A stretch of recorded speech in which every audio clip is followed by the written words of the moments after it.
Welcome to money management channel. Indian மார்க்கெட்டுக்கு இப்போ ஒரு சில பாசிட்டிவான இண்டிகேஷன்ஸ் வந்து கிளியரா தெரியுது.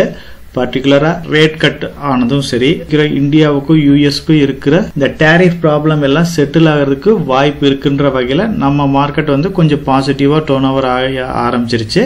25,000 பாயிண்ட்டுக்கு மேல இன்னும் கொஞ்சம் ஸ்ட்ராங்கா இருக்கிறதுக்கு வாய்ப்புகள் ஜாஸ்தியா இருக்கு. இந்த மாதிரி டைம்ல தான் கம்பெனிஸ்ல வந்து கண்டினியூஸா நிறைய கார்பரேட் ஆக்ஷன்ஸ் எல்லாமே அனௌன்ஸ்மெண்ட் பண்ணிக்கிட்டு இருக்காங்க. அந்த வகையில ஒரு 6 மந்த்துக்கு முன்னாடி நம்ம டீடைலா டிஸ்கஸ் பண்ண கம்பெனிஸ் கார்பரேட் ஆக்ஷன்ஸ் டிமர்ஜஸ் கம்ப்ளீட் பண்ணது. ரிலையன்ஸ்ல இருந்து ரிலையன்ஸ் ஜியோ தனியா பிரிஞ்சிச்சு. அதே மாதிரி ஐடிசில இருந்து ஐடிசி ஹோட்டல்ஸ் வந்து தனியா பிரிஞ்சிச்சு. அந்த கம்பெனிஸை பத்தி டீடைலா டிஸ்கஸ் பண்ணியிருந்தோம். கூடிய சீக்கிரம் வந்து டிமர்ஜர் ஆக போற ஹெச்யூஎல்லையும் டாடா மோட்டார்ஸை பத்தியுமே நம்ம டிஸ்கஸ் பண்ணியிருந்தோம்.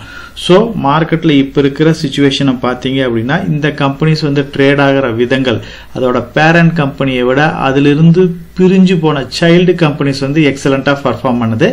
ரிலையன்ஸ்ல இருந்து பிரிஞ்சு போன ஜியோ வந்து ஒரு நல்ல ஒரு ரிட்டர்னை இப்ப கொடுத்திருக்கு. அதோட ஆல் டைம் ஹை 400 போனாலும் மறுபடியும் 220 வரைக்கும் கரெக்ஷன் ஆயிட்டு இப்ப வந்து ஒரு நல்ல பிரைஸ்ல ட்ரேட் ஆயிட்டு இருக்கு. ஐடிசியை பொறுத்த வரைக்கும் 170 அந்த ரேஞ்சில வந்து லிஸ்ட் ஆனதுக்கு அப்புறம் எபோவ் 200க்கு மேல போயிட்டு அது கண்டினியூஸா 230 240 அந்த லெவல்ல வந்து மார்க்கெட்ல ட்ரேட் ஆயிட்டு இருக்கு. இந்த சிச்சுவேஷன்ல ரிலையன்ஸோ ஐடிசியோ வந்து பேரண்ட் கம்பெனிஸ் வந்து அந்த அளவுக்கு பர்ஃபார்ம் பண்ணாம தான் இருக்கு. அதே மாதிரி மார்க்கெட்ல கூடிய சீக்கிரம் டிமர்ஜர், அதாவது ஹிந்துஸ்தான்ல இருந்து அதோட ஐஸ்கிரீம் பிசினஸ் தனியா பிரிக்க போறாங்க. டாடா மோட்டார்ஸை பொறுத்த வரைக்கும் கமர்ஷியல் வெஹிக்கிள் தனியாகவும் பேசஞ்சர் வெஹிக்கிள்ஸ் தனியாகவும் பிரிக்க போறாங்க. இருந்தாலுமே இந்த டிமர்ஜர் நியூஸ் வந்ததுக்கு அப்புறமுமே வந்து இந்த ரெண்டு ஸ்டாக்கும் வந்து பெரிய அளவுக்கு ஒரு ரிட்டர்னை கொடுக்காம நியூட்ரலா தான் ட்ரேட் ஆயிட்டு இருக்கு. டாடா மோட்டார்ஸை பொறுத்த வரைக்கும் அதோட ஆல் டைம் ஹைல இருந்து இப்ப நியர்லி ஒரு 30-40% பக்கமா கரெக்ஷன் ஆயிருக்கு. ஹெச்யூஎல்லும் அதே மாதிரி பெரிய அளவுக்கு ஒரு மூவ்மெண்ட்டை கொடுக்காம தான் இருக்கு. ரிலையன்ஸை பொறுத்த வரைக்கும் பாத்தீங்க அப்படின்னா இப்ப இருக்கிற குளோபல் ஃபேக்டரால மேபி இந்த கம்பெனிஸ் மேல இவங்க ரஷ்யால இருந்து குரூட் ஆயில் பர்ச்சேஸ் பண்றதுனால ஒரு சில டேரிஃப் எல்லாமே வந்து வர்றதுக்கு வாய்ப்பு இருக்கு. ஸோ அது இல்லாம யூஎஸ் இந்தியா டேரிஃப் ப்ராப்ளம் இந்த கம்பெனி வந்து அஃபெக்ட் ஆகிறதுக்கு பாசிபிலிட்டிஸ் இருக்கு. இருந்தாலும் இந்த கம்பெனியை பொறுத்த வரைக்கும் ஒரு ஸ்டேபிளான growth கண்டினியூவா இருந்துகிட்டே தான் இருக்கு. ஒரு பெரிய ரிட்டர்னை கொடுக்கல அப்படின்னாலும் பெரிய அளவுக்கு ஃபாலோ ஆகாம நியூட்ரலா ட்ரேட் ஆயிட்டு இருக்கு. ஆனா இதுல இருந்து பிரிஞ்சு போன ஜியோ பினான்சியல் சர்வீசஸ் வந்து எக்ஸலண்டா பர்ஃபார்ம் பண்ணது. இந்த கம்பெனியை பொறுத்த வரைக்கும் நம்ம ஸ்டார்டிங்ல இருந்து டிஸ்கஸ் பண்ண மாதிரி 180 to 200 வந்து ஒரு அட்ராக்டிவான பிரைஸா ஒரு 6 மந்த்துக்கு முன்னாடி கிடைச்சு மறுபடியும் இந்த ஸ்டாக் வந்து ஒரு கண்டினியூஸா ஒரு நல்ல ரேலியை கொடுத்துச்சு. நிப்டி 50லயும் இந்த கம்பெனி வந்து லிஸ்ட் ஆயிருச்சு. ஜியோ பினான்சியல் சர்வீசஸ் வந்து இவங்க பிளாக் ராக்கோட டைப் போட்டதுக்கு அப்புறம் இவங்க கண்டினியூஸா நிறைய ஏஎம்சில வந்து நிறைய மியூச்சுவல் ஃபண்ட் ஸ்கீம்ஸ் எல்லாமே இப்ப அனௌன்ஸ்மெண்ட் ஆரம்பிச்சுட்டாங்க. அதே மாதிரி பஜாஜ்ல இருந்து பிரிஞ்சு வந்து அலையன்ஸ் கூட டைப் போட்டு இன்சூரன்ஸ் பிசினஸ்லயும் இவங்க வந்து முன்னேறி போறதுக்கு நிறைய வாய்ப்பு இருக்கு. ஜியோ பினான்சியல் சர்வீசஸ் பொறுத்த வரைக்கும் இமீடியட்டா வந்து இவங்களோட பிசினஸ் மாடலை டெவலப் பண்றதுக்கு வாய்ப்புகள் கம்மியா இருந்தாலும் ஃபியூச்சர்ல வந்து இவங்க ஸ்டெப் பை ஸ்டெப்பா வந்து அவங்க நினைச்ச லெவல் அச்சீவ் பண்ணிட்டு இருக்காங்க. இன்னும் ஒரு 5 to 10 இயர்ஸ் இந்த மாதிரி ஒரு லாங் டைம் கொடுத்தோம் அப்படின்னா இவங்க வந்து கிளியரான ஒரு பிசினஸ் மாடலை டிஃபைன் பண்ணி இவங்க என்னென்ன அச்சீவ் பண்ணணும்னு நினைச்சாங்களோ அது எல்லாமே ரீச் பண்றதுக்கு நிறைய பாசிபிலிட்டிஸ் இருக்கு. ஐடிசியை பொறுத்த வரைக்கும் இப்படி வந்து ரிலையன்ஸ் வந்து பர்ஃபார்ம் பண்ணாம இருக்குதோ அதே மாதிரி ஐடிசியும் வந்து அதோட ஆல் டைம் ஹைல இருந்து இந்த டிமர்ஜருக்கு அப்புறம் கண்டினியூஸா ஃபாலோ ஆகி ஒரு டைம்ல 400 பிரேக் பண்ணிருச்சு. இருந்தாலுமே ஐடிசி ஸ்டாக் வச்சிருக்கிறவங்களுக்கு ஒரு ஹாப்பியான நியூஸாவே இப்ப இல்ல. மார்க்கெட் ஒரு சின்ன ரன் அப் கொடுத்தாலுமே ரிலையன்ஸும் சரி ஐடிசியும் வந்து அந்த அளவுக்கு பர்ஃபார்ம் பண்ணாம தான் இருக்கு. ஆனா இதுல இருந்து பிரிஞ்சு போன ஐடிசி ஹோட்டல் வந்து எக்ஸலண்டா பர்ஃபார்ம் பண்ணிட்டு இருக்கு. எப்போ 200க்கு மேல போச்சோ இந்த ஸ்டாக்ஸ் வந்து ஒரு நல்ல ரேலியை கொடுத்துருச்சு. ஐடிசில இருந்து பிரிஞ்சதுக்கு அப்புறம் ஐடிசி ஹோட்டலுக்கு வந்து பாத்தீங்க அப்படின்னா நல்ல பிரைஸ் அப்ரிசியேஷன் கிடைச்சிருக்கு. டாடா குரூப்ல இருக்கிற இந்தியன் ஹோட்டலுக்கு அப்புறம் ஒரு மிகப்பெரிய ஹோட்டல் கம்பெனியா வந்து ஐடிசி இருக்கனால இவங்களுக்கு வந்து ஒரு நல்ல பிரைஸ் அப்ரிசியேஷனும் கிடைச்சிருக்கு. கண்டினியூஸா வந்து இம்ப்ரூவ் ஆயிட்டே தான் இருக்கு. இப்ப இருக்கிற சிச்சுவேஷன்ல ஐடிசி ஹோட்டல் வந்து குறையதுக்கு பாசிபிலிட்டிஸ் வந்து கொஞ்சம் கம்மியா தான் இருக்கு. பேரண்ட் கம்பெனியோட பேட்டோட செல்லிங் பிரஷர் ஏதாச்சும் வந்துச்சு அப்படின்னா இந்த கம்பெனி வந்து கொஞ்சம் வந்து ஃபால் டவுன் ஆகிறதுக்கு வாய்ப்பு இருக்கு. மற்ற வகையில ஐடிசி ஹோட்டல்ல இப்ப எதுவும் பெரிய நெகட்டிவ் ஃபேக்டர்ஸ் கிடையாது.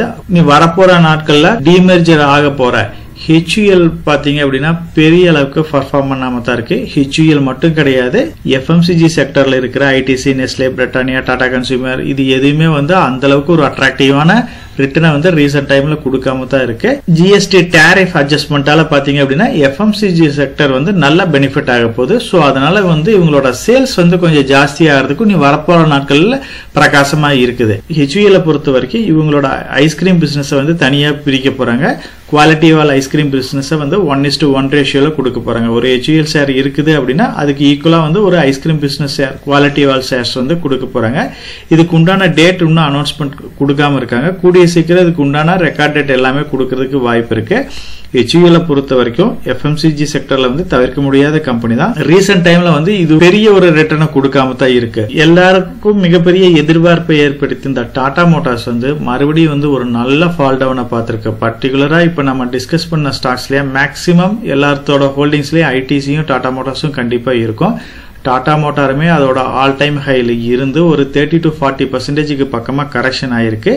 இவங்க கண்டினியூஸா நிறைய கார்பரேட் ஆக்ஷன்ஸ் எல்லாமே எடுத்துக்கிட்டே தான் இருக்காங்க. டாடா மோட்டாரோட டீலிஸ்டிங் ஆகட்டும், அதுக்கப்புறம் இவங்களோட IPO ஆகட்டும், இது எல்லாமே வந்து மார்க்கெட்ல இன்ட்ரோடியூஸ் ஆயிருச்சு. அதுக்கப்புறம் பாத்தீங்க அப்படின்னா இவங்க கார்பரேட் ஆக்ஷன்ஸ்ல கூடிய சீக்கிரம் வந்து கமர்ஷியல் வெஹிக்கிள் தனியாகவும் பேசஞ்சர் வெஹிக்கிள் தனியாகவும் இதோட பினான்ஸ் கம்பெனி வந்து டாடா கேபிட்டலோட மெர்ஜ் ஆகிறதுக்கு வாய்ப்பு இருக்கு. லாஸ்ட் வீக்ல தான் நம்ம வந்து டாடா கேபிட்டலோட IPO உண்டான டீடைல்ஸ் டிஸ்கஸ் பண்ணியிருந்தோம்.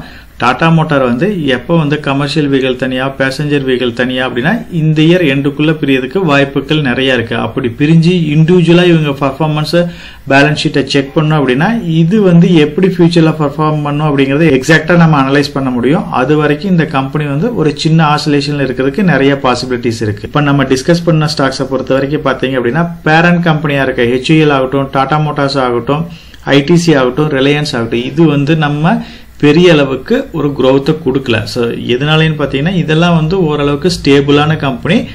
மார்க்கெட்ல இந்த அளவுக்கு தான் இதோட growth இருக்கும். ஸோ இவங்களோட நெக்ஸ்ட் இயரோட ப்ரிடிக்ஷன் எல்லாமே வந்து கிளியரா வந்து இருக்கிறதுனால ஒரு ஸ்டேபிளான growth கொடுக்கும். அதே வகையில இப்போ Jio financial services, ITC hotel பார்த்தீங்க அப்படின்னா இவங்க சைல்டு கம்பெனியா இருக்காங்க. இவங்களோட growth வந்து திடீர்னு வந்து சடனா ரைஸ் ஆகலாம், இல்ல எக்ஸ்போர்ட் பண்ணதை விட ஜாஸ்தி ஆகலாம், கம்மி ஆகலாம். இதனால பிரைஸ்ல வந்து நல்ல பிளக்சுவேஷன் இருக்கும். இப்போ வந்து ரிசல்ட்ஸை பேஸ் பண்ணி ITC ஹோட்டலும் ஜியோ ஃபினான்ஷியல் சர்வீசஸும் ஒரு பாசிட்டிவான ரிசல்ட்ஸ் கொடுத்ததுனால பிரைஸ் அப்ரிசியேஷன் வந்து எக்ஸலண்டா நடந்துருச்சு. ஸோ இப்போ நம்ம டிஸ்கஸ் பண்ண ஸ்டாக்ஸ் எல்லாமே வந்து குவாலிட்டியான ஸ்டாக்ஸ் தான். நீங்க லாங் டேர்ம் பாயிண்ட் ஆஃப் வியூல கன்சிடர் பண்ற அப்படி இருந்துச்சு அப்படின்னா கண்டிப்பா இந்த ஸ்டாக்ஸ் எல்லாமே வந்து ஃபோக்கஸ் பண்ணலாம். பேரண்ட் கம்பெனியை மெயினா ஃபோக்கஸ் பண்ணுங்க.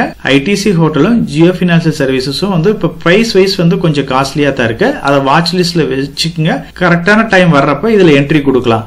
அதர்வைஸ் நீங்க ரிமைனிங் இருக்கிற ஸ்டாக்ஸ்ல எல்லாமே வந்து நீங்க உங்களோட அமௌண்ட்டை வந்து ஸ்பிளிட் பண்ணி இன்வெஸ்ட் பண்ணுங்க. உங்களோட ஹோல்டிங்ஸ்ல இப்ப நம்ம டிஸ்கஸ் பண்ண ஸ்டாக்ஸ்ல வந்து எந்தெந்த ஸ்டாக்ஸ் இருக்கு, எதை கன்சிடர் பண்ணலாம் அப்படின்னு நீங்க கமெண்ட் செக்ஷன்ல போஸ்ட் பண்ணுங்க. அது நம்ம சேனல் வியூவர்ஸ்க்கும் சப்ஸ்கிரைபர்ஸ்க்கும் ரொம்ப யூஸ்ஃபுல்லா இருக்கும்.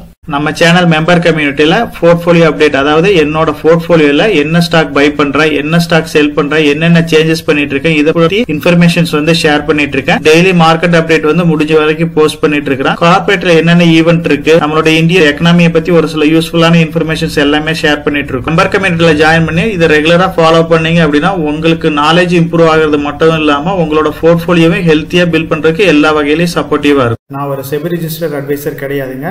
நம்ம சேனல்ல போடுற வீடியோக்கள் எல்லாமே வந்து பாத்தீங்கன்னா எஜுகேஷனல் ஆர் இன்ஃபர்மேஷன் பர்பஸ்க்கோசரம் போஸ்ட் பண்ற வீடியோக்கள் தாங்க. இன்வெஸ்ட்மெண்ட்னா கண்டிப்பா ரிஸ்க் இருக்கும். அதனால நீங்க உங்க பினான்சியல் அட்வைசர் டிஸ்கஸ் பண்ணியோ இல்ல நீங்களா ஓன் டிசிஷன் எடுத்தோ இன்வெஸ்ட் பண்ணுங்க.